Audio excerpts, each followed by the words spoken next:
everyone. Today we're going to be talking about laser hair removal on the face.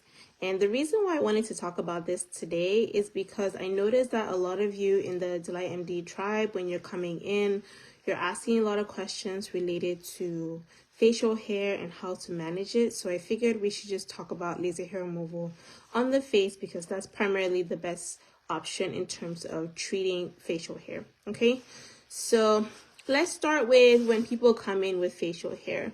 Typically, when someone comes in, and we're talking about a woman, comes in with facial hair, the most common area that women have facial hair is going to be on the chin area. So the chin, and then it might progress to the jawline and then the neck. And then sometimes women have hair on their lips as well. And then for more progressive facial hair, it's like basically from the cheeks all the way down to the neck, okay? It's very rare that I have to do any sort of treatment on the face, like on the forehead. So for now, we're just going to focus on from the cheeks all the way down, all right? And so whenever someone comes and they have facial hair, the first question I always ask is, have you seen your doctor? Have you tried to figure out what the cause of this facial hair is?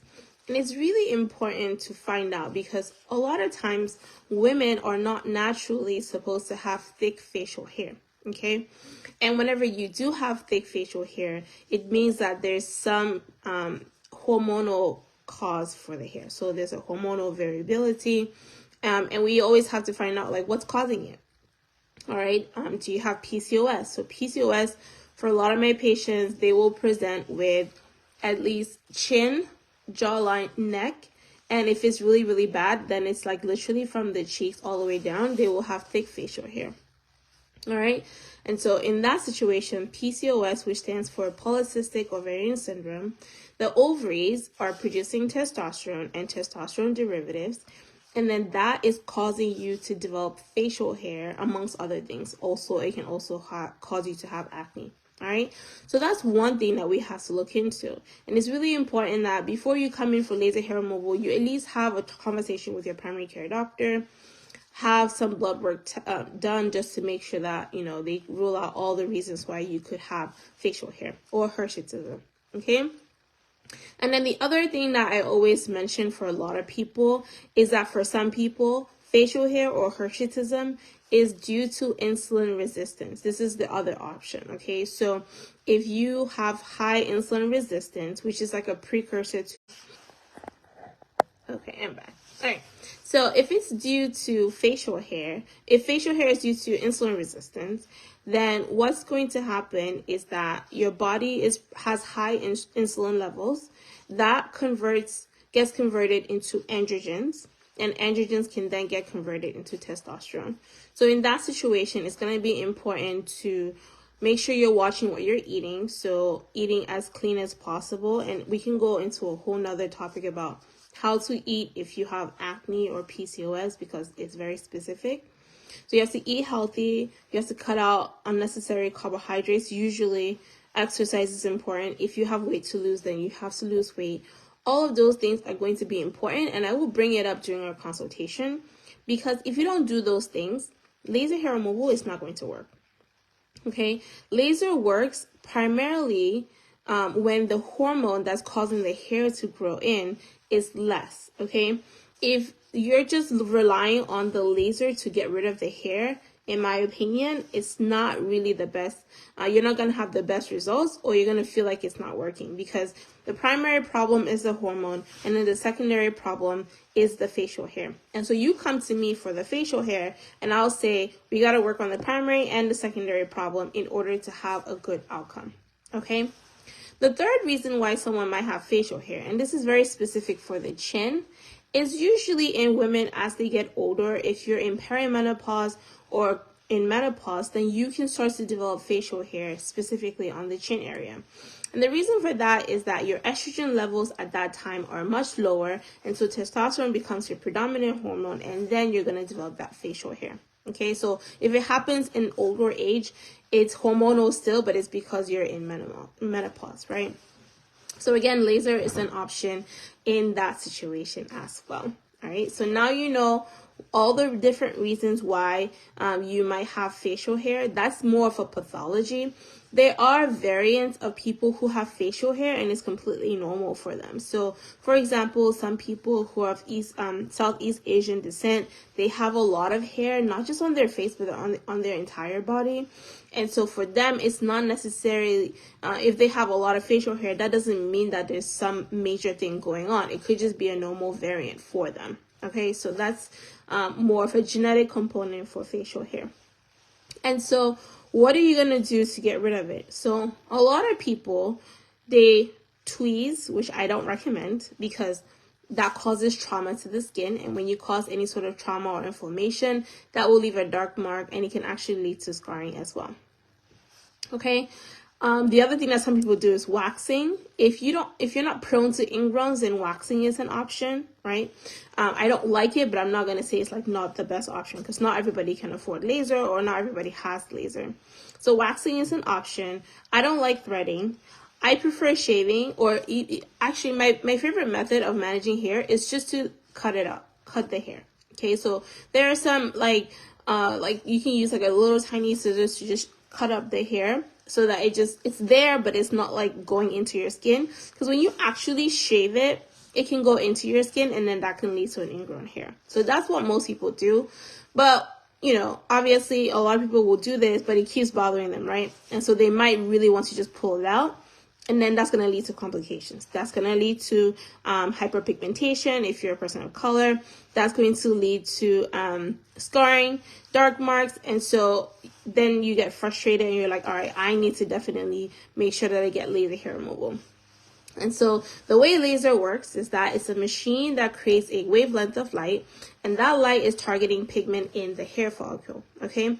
Once it targets the hair follicle, it will destroy it. So really, really important, the hair has to have pigment in it, so it has to be black. If it's gray, it will not work, okay?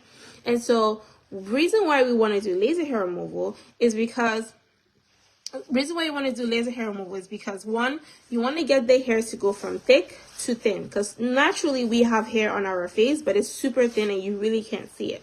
And so if you can get the laser to get the hair from thick to thin, then you don't have to worry about hyperpigmentation coming on. You don't have to worry about scarring, right? And so whenever someone comes in and they're like, well, how many treatments is it going to take for me to start to see results? I'll tell them, give it one or two treatments and you will start to see less and less hair coming in, right? My first goal is to get the hair thin. And once the hair is thin, then my next goal is to try to eliminate what's left, okay? And so it's important to understand that when you're doing laser hair removal, we cannot get rid of all the hair in one go, right? Every time you come in, we get about 10-15% max with each treatment, okay? So that's why you usually need a long treatment course. I always recommend at least a year for the first year, about 6 to 8 treatments on the face, and then the second year you might need 4 or 2 depending on how your body responds. But it's not something where it's like a one and done. And so people make the mistake, they'll go somewhere, they'll say, oh, you only need a package of 6 treatments. They get 6 treatments and then they never go back to get a touch-up or a maintenance treatment. And that is a bad idea because, like I said, the hormonal piece is the thing that's triggering the hair to grow. And unless you're like super clean with your diet and you're not making any mistakes and keeping your hormones in check, the hormones are still going to trigger the hair to come back. So you have to keep doing maintenance treatments. It doesn't have to be as often as what you did in the first year, but you have to keep doing treatments, okay? So we will usually do the first 2 treatments every 4 weeks, and then after that we might push it to every 6 to 8 weeks, all right? But the goal is to do treatments for 1 year, and then after that we can do touch-up treatments, okay? Things that you need to avoid using retinols prior to laser, so 1 week prior. And if you're using any active ingredients like glycolic acid, lactic acid, you want to pause those like 3 days before the laser treatment. And so when you're doing the treatment, it's going to feel like little rubber bands are being stung on you. Depending on the laser, some are more painful than others. Some lasers require you to use gel. So there's so many different types of lasers. For people who have darker skin like me, I recommend that you use a 1064 nanometer wavelength ND YAG laser. It's the safest option for darker skin, but not everybody has that. And so the other option on the market is a 810 diode. Usually that's where you're going to be using gel. Just make sure that if you go to someone who has that, make sure that they know what they're doing with the laser, because what happens when we do more and more treatments, your hair gets thinner and thinner, so it doesn't have as much melanin in it. And so the way to remove the hair or to eliminate it is to increase the power of the machine. And this is where people end up getting burns, because when you increase the power of the machine, it might not be compatible with your skin. And that's when like people tend to get problems. So you have to make sure that whoever you go to is very comfortable treating darker skin tones. Or if they have an 810 diode, you may not be able to get them to increase the temperature, increase the power of the machine. They might just have to keep it low, and you have to do more treatments than usual to be able to get the results that you want. Okay, so I hope that that's very helpful. And then afterwards, you might get like a little bit of swelling. You shouldn't get any burns with laser. Okay, people always say, oh, I just got a little burn. Burning is not normal with laser hair removal. All right, you shouldn't get burns. You can get swelling. That's very normal. It's called perifollicular edema. And usually we will use some aloe on the area and it will calm down within an hour. And the most important thing with doing laser is making sure you're wearing sunscreen, because laser is actually going to cause inflammation. It's a form of injury. And so if you're injuring the skin and then you're not going back and protecting it with SPF, which is sunscreen, there's really no point, right? If the whole goal was to prevent hyperpigmentation, well, the laser is going to cause more problems, especially if you're not wearing sunscreen. So it's really, really important to make sure that you're wearing sunscreen when you're getting face laser hair removal sessions. And like I said, it will take about a year to get you to the place where you're very happy with your skin. So don't rush it. Take your time. And yeah, you'll get pretty good results, okay? Now, there are a few things that you have to disclose when you're doing laser hair removal. So the most important thing is medications that you're on. So, for example, we're in the fall, winter time. If you're on doxycycline, for example, that is going to make you very sensitive to light. And so we cannot do laser on you when you're on a medication like that. So whenever you come in, I will ask you like, okay, what is your medical history? Are you on medications? We have to make sure that the medications are safe for laser. So that's really important. And then if you're going to be in a sun exposed area, then you want to be out of the sun for like at least 2 weeks prior to coming in for laser and 2 weeks after, which is why for some people, they don't want to do laser in the summer because they know they're going to be having fun. But they can do it for areas where their body is covered, like their abdomen or like their upper legs, things like that. Okay, but we're specifically talking about the face, and like I said, most of the time it's hormonal. It's very, very stubborn because again, if the hormone is not in check, then we're not going to be able to get rid of the hair completely. So I tell people all the time, please be patient with us. We're managing the hair and also trying to mitigate any sort of risk like burns. We don't want to go too high and then burn your skin, and that really defeats the purpose, right? So when you go in, have the expectation that it could take a year to 2 years to get you where you want to be, right? And that's not just for laser, that's for all the things that we have to do when it comes to taking care of your skin. So most people who have facial hair, if you're a person of color, you might also have hyperpigmentation or dark spots from the hair, and you might also have scarring. And so the next question that people usually ask is, can I do other procedures while I'm doing laser hair removal on the face? And the answer is yes, if the person, again, knows what they're doing.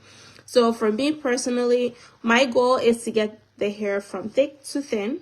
And then once the hair is thin, and we can space out your treatments to every 6 to 8 weeks. Then in between, I would love to do chemical peels, light chemical peels, or even microneedling to start to address the texture and the tone of your skin. So that once we get to that 1 year mark, like you can see a dramatic difference in your skin. It's not just the reduction of the hair, but your skin tone is going to be much better and your skin texture is going to be much better as well. Also, skincare products are going to be very, very important. Using products that are exfoliating will be important in between laser treatments. Using products that are going to brighten your skin is going to be important as well. So it's like a whole picture. It's not just laser, it's skincare, and it's getting your hormones in check, which basically is going to involve you decreasing your stress, eating healthy, exercising, and then making sure that you check with your doctor to make sure there are no medical reasons why you're developing facial hair. So I hope that this was helpful. All right, it was nice talking to you guys. Have a great day and take care of your skin.